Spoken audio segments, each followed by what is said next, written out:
नमस्कार दोस्तों, investing points channel में मैं आप लोग का बहुत बहुत स्वागत करता हूं। अगर आपने इस चैनल पर फर्स्ट बार विजिट किया है तो चैनल को सब्सक्राइब करके रख लेना और साथ में बेल आइकन को प्रेस करके ऑल ज़रूर सेलेक्ट कर लेना ताकि ऐसे इंपॉर्टेंट वीडियो की जानकारी आप लोग को समय समय पर मिलता रहे।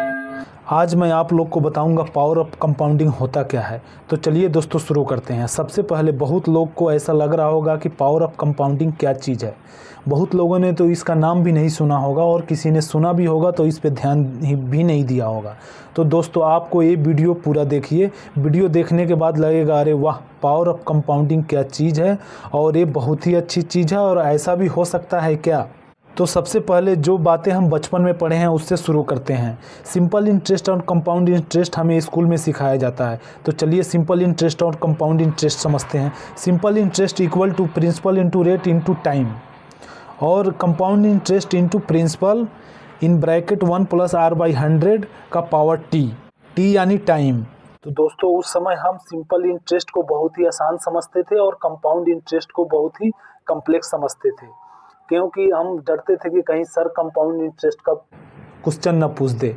और विडम्बना देखिए, आज भी हम लोग को कंपाउंडिंग से दूर भागते हैं क्योंकि हम इसको पावर को समझ ही नहीं पाए हैं। अब कंपाउंडिंग को पावर को एक एग्जाम्पल से समझते हैं। ये कहानी बहुत ही लोगों ने सुना होगा। एक घमंडी राजा था जो बिना सोचे समझे कोई भी डिसीजन दे देता है। पूरी जनता उससे परेशान थी। उसको सबक सिखाने के लिए पूरी जनता एक संत के पास जाती है। संत तैयार हो जाता है कि ठीक है, राजा को मैं सबक सिखाऊंगा। राजा के पास संत मांगने के लिए आता है। राजा बोलता है कहिए महाराज आपको क्या चाहिए। संत बोलता है मुझे कुछ चावल चाहिए। राजा बोलता है थोड़ा क्या, जितना चाहिए उतना आप ले सकते हैं, ये पूरा राज का जितना भी चावल है वो मेरा है। संत बोलता है मेरी एक शर्त है, अगर आप इस चावल के अनाज नहीं दे पाए तो आपको अपना राजपाट छोड़ देना पड़ेगा। राजा तैयार हो जाता है। फिर संत बोलता है शतरंज के 64 खाने पे उसी हिसाब से मुझे अनाज चाहिए। एक शतरंज के खाने को उसने खुलवा देता है और बोलता है एक खाने पे एक चावल, दूसरे खाने पे 2 चावल, तीसरे पे 4, चौथे पे 8, पाँचवें पे 16, इसी तरह करते मुझे 64 खाने के हिसाब से मुझे अनाज चाहिए। राजा बोलता है अरे इतनी छोटी मांग, आपको चाहिए तो आप इससे भी ज़्यादा ले सकते हो। संत बोलता है नहीं, मुझे इतना ही अनाज चाहिए, इससे ज़्यादा नहीं चाहिए। राजा तैयार हो जाता है। संत उस समय भी बोलता है अगर आपने मेरा इतना चावल अगर पूरा नहीं किया तो आपको ये राजपाट छोड़ना पड़ेगा। राजा तुरंत ही तैयार हो जाता है। फिर वो अपने मंत्री को आदेश देता है ये संत महाराज जितना भी अगर चावल मांगे हैं उनको इनके हिसाब से यानी शतरंज के बोर्ड के हिसाब से इनको चावल दे दिया जाए। मंत्री लग जाते हैं हिसाब किताब करने। 40 से 50 खाने तक तो एक सिंपल रहता है, इनको लगता है तो कुछ बोरी में ही निपट जाएगा। लेकिन 64 खाने तक जाते जाते उनको पता चलता है अरे इतना चावल तो पूरी दुनिया में ही नहीं है। तो दोस्तों आपको पता चला यहाँ पे क्या काम किया। यहाँ पे हमको दिखा नहीं, आपको भी नहीं दिखा, लेकिन यहाँ पे पावर ऑफ कंपाउंडिंग ने अपना काम कर दिया। यहाँ के हर खाने में यहाँ पे क्या डबल हो रहा था, जो रियल लाइफ में तो 100% का रिटर्न संभव नहीं है यानी डबल का, लेकिन हम 20 से 30% तक रिटर्न आराम से हम ले सकते हैं। कुछ ऐसे भी शेयर बाज़ार में जो शेयर हैं जिन्होंने 40-50% तक भी एनुअली रिटर्न दिया है, वो भी 10 साल 15 साल तक। अब हम इसे शेयर मार्केट से समझते हैं। ये एक रियल स्टोरी है। किसान ने 10,000 रुपये लगाकर 1,000 करोड़ रुपए कमाए। महाराष्ट्र का एक किसान होता है जिसका नाम अनवर होता है। 1980 की ये घटना है जिस समय विप्रो ने अपना आईटी में नया बिजनेस शुरू किया था। उसके पास 20,000 रुपये थे। 20,000 रुपये से उसने 10,000 रुपये के विप्रो के 100 स्टॉक खरीद लेता है। वो स्टॉक खरीदने में उस समय स्टॉक ब्रोकर सतीश शाह उसका मदद करता है, जो खुद ही विप्रो का शेयर खरीदने महाराष्ट्र आया होता है गुजरात से। दोस्त आज आप आश्चर्यचकित हो जाएंगे। आज अक्टूबर 2022 तक उस 100 स्टॉक की कीमत लगभग 10,000 करोड़ रुपए है और वो जो 100 स्टॉक खरीदे थे वो लगभग अभी 2.5 करोड़ स्टॉक बन गए हैं, 2.5 करोड़ शेयर बन गए हैं और उसकी पूरी कीमत लगभग 10,000 करोड़ रुपए है। आप बोलेंगे उस समय किसके किसके पास 10,000 रुपये थे। अगर जिसने 100 रुपये भी लगाए होते तो आज उसके पास लगभग 10 करोड़ रुपए होते। तो यहाँ पे क्या काम किया, ना आपको दिखा ना हमको दिखा, लेकिन यहाँ पे पावर ऑफ कंपाउंडिंग ने अपना काम कर दिया है।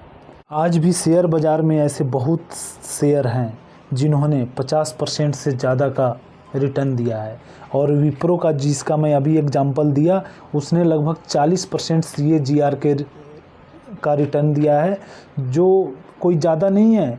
आज के डेट में जो क्रेडिट कार्ड जो कंपनियां हैं वो सभी हमसे लेती है, वही 40-45% जो हमसे क्रेडिट कार्ड वाली कंपनियां हमसे चार्ज करती है।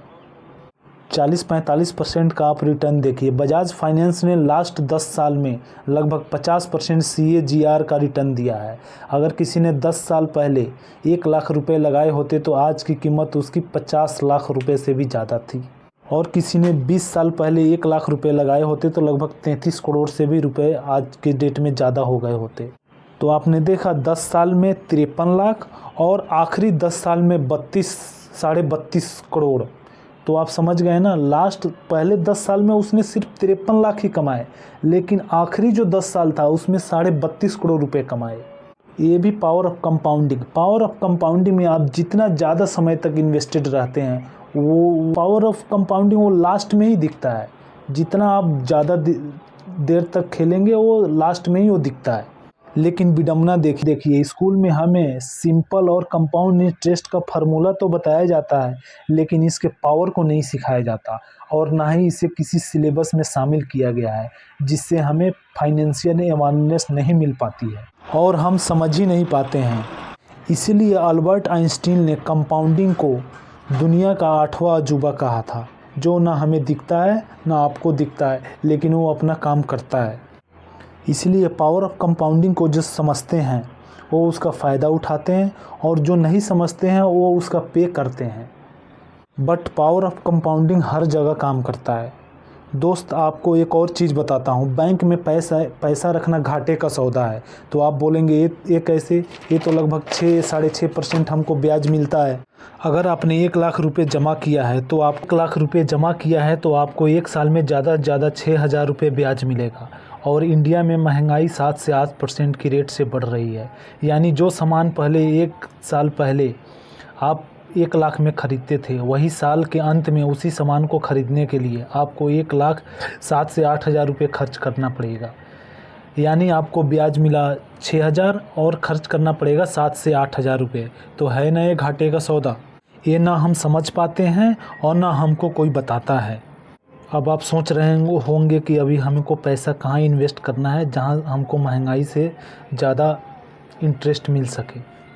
अगर आप इंडिया में महंगाई दर जो है उससे अगर ज़्यादा रिटर्न चाहते हैं तो आप शेयर मार्केट में डायरेक्ट इन्वेस्ट कर सकते हैं, या म्यूचुअल फ़ंड के थ्रू भी आप इन्वेस्ट कर सकते हैं। ऐसे बहुत से म्यूचुअल फ़ंड है जो साल में 15 से 20% का रिटर्न दिया है। और अगर आप शेयर मार्केट में इन्वेस्ट करना चाहते हैं तो इसके लिए आपको डीमैट अकाउंट खोलने की ज़रूरत पड़ती है। तो अगर आप डीमैट अकाउंट खोलना चाहते हैं तो इंडिया के सबसे बड़े ब्रोकर जीरोधा का लिंक मैंने डिस्क्रिप्शन में दे दिया है, वहाँ से आप खोल सकते हैं। ऐसा कोई ज़रूरी नहीं है आप जीरोधा में ही खोलें, आप कोई दूसरे ब्रोकर के पास भी खोल सकते हैं, और मेरे लिंक नहीं कहीं दूसरे से भी खोल सकते हैं। ऐसी कोई बात नहीं है कि आप मेरे दिए हुए लिंक से ही खोलें। मैं पर्सनली जीरोधा इस्तेमाल करता हूं, आपको इसलिए बोल रहा हूं कि ये इसका एप्लीकेशन वगैरह अच्छा है, तो आप खोलना चाहें तो इसमें खोल सकते हैं, नहीं तो कहीं दूसरे जगह भी खोल दीजिए, इसमें कोई दिक्कत की बात नहीं है। तो दोस्तों, आशा करता हूँ ये वीडियो आपको अच्छा लगा होगा, वीडियो आप लोग को अच्छा लगा होगा और पावर ऑफ कंपाउंडिंग आप लोग को समझ में आया होगा। तो पावर ऑफ कंपाउंडिंग आप लोग को अगर समझ में आ गया है तो आप अपने इस वीडियो को दोस्तों के साथ और अपने रिश्तेदार में भी शेयर कर सकते हैं, ताकि उन लोग को भी पता चले। और ये वीडियो आपको अच्छा लगा हो तो इस वीडियो को लाइक ज़रूर कर देना। थैंक यू सो मच दोस्तों।